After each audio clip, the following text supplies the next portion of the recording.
Il faut retenir qu'au cours de ce sommet auquel le président Patrice Talon a pris part de bout en bout, les chefs d'État et de gouvernement de la CEDEAO ont tout d'abord tenu à manifester leur solidarité au peuple malien, au gouvernement malien et au président du Mali pour trouver des solutions par des voies pacifiques à la crise sérieuse à laquelle ce pays est confronté. De leur délibération, on peut retenir que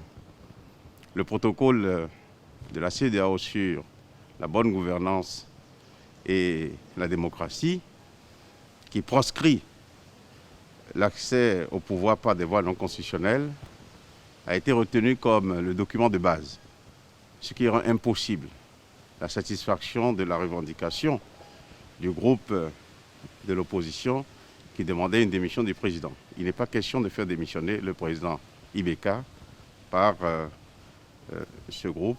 puisqu'il a été élu démocratiquement. Le sommet a également souhaité qu'un certain nombre de mesures soient prises pour pouvoir retourner à un fonctionnement harmonieux,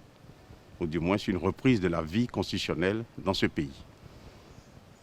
La première chose, c'est que les 31 députés dont l'élection est contestée, ces 31 députés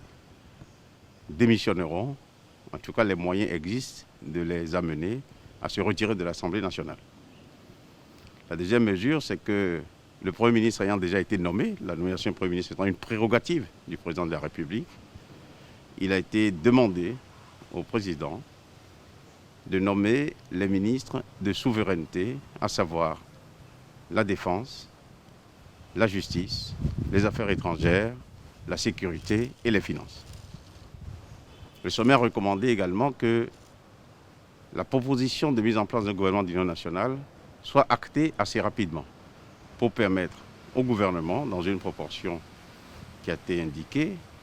à l'opposition, mais aussi à la société civile, de participer à la mise en place d'un gouvernement qui pourrait amener le peuple frère du Mali à renouer avec une vie normale, puisque le fait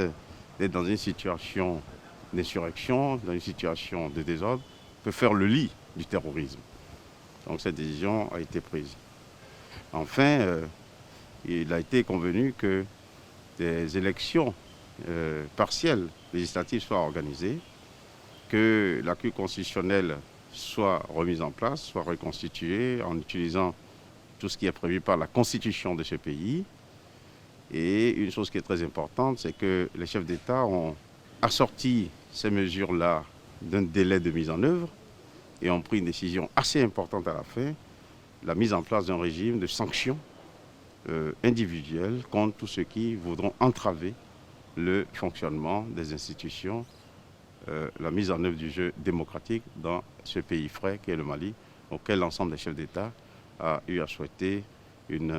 reprise rapide d'un fonctionnement harmonieux. Le calendrier, c'est qu'avant le 31 juillet, la plupart des mesures doivent être prises. Et donc, il appartient à toutes les parties maliennes de tirer les conséquences pour pouvoir préserver la paix et la concorde dans leur pays.